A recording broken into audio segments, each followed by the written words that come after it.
А вот и я. Привет, мои дорогие.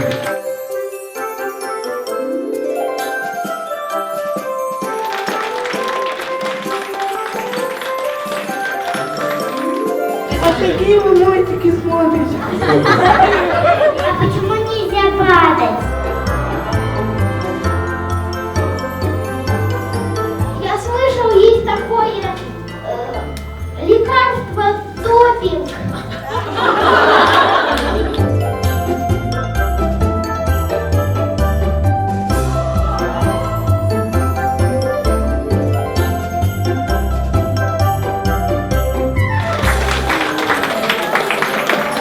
Настоящая елка.